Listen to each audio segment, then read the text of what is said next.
মার্কিন সরকার নিয়ন্ত্রিত বেসামরিক বৈদেশিক সাহায্যকারী সংস্থা ইউএসএইডের সেবা বন্ধের সঙ্গে এবার যোগ হয়েছে বাড়তি মাথা ব্যথা। বিশ্বজুড়ে ত্রাণ সহায়তা বন্ধের জেরে যখন জনমনে সৃষ্টি হচ্ছে ক্ষোভের, তখনই নতুন তথ্য সামনে আনলো বার্তা সংস্থা রয়টার্স।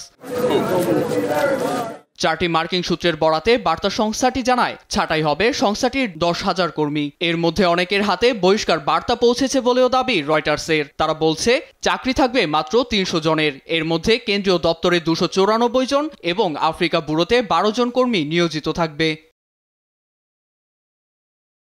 সম্প্রতি ডমিনিকান প্রজাতন্ত্রে এক সংবাদ সম্মেলনে যুক্তরাষ্ট্রের secretary of state Marco Rubio জানান, দ্রুতই ফেরানো হবে 130টি দেশে কর্মরত ইউএসএইড কর্মীদের। 30 কার্যদিবসের মধ্যে আমরা তাদের ফিরিয়ে আনতে চাচ্ছি। বলার মতো কিছু থাকলে আমরা তা শুনতেও রাজি আছি। আমরা সাধারণের জীবনে হস্তক্ষেপ করছি না।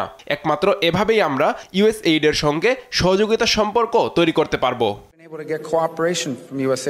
এ ঘোষণার পর বৃহস্পতিবার ওয়াশিংটনে বিক্ষোভে নামেন মার্কিনিরা। ইউএসএইডের কার্যক্রম সীমিত করা নিয়ে তারা ক্ষোভে ফেটে পড়েন। মার্কো রুবিওকে মিথ্যাবাদী আখ্যা দিয়ে স্লোগান দেন। ট্রাম্প এবং রুবিওকে জানাতে চায় যে পিফার কার্যক্রম চলমান রাখতে হবে। মানুষ চিকিৎসার অভাবে মারা যাচ্ছে, তাদের চিকিৎসা নিশ্চিত করতে আমরা কারাগারে যেতেও প্রস্তুত। 2003 সালে রিপাবলিকান প্রেসিডেন্ট জর্জ ডব্লিউ বুশের হাত ধরে যাত্রা শুরু হয় ইউএসএইডের পিফার কার্যক্রম। এ পর্যন্ত 110 বিলিয়ন মার্কিন ডলার খরচে এইচআইভির বিরুদ্ধে লড়াই করে আসছে সংস্থাটি। বাঁচিয়েছে লাখ লাখ জীবন। নীরব দাস, নিউজ ডেস্ক, দেশ টিভি।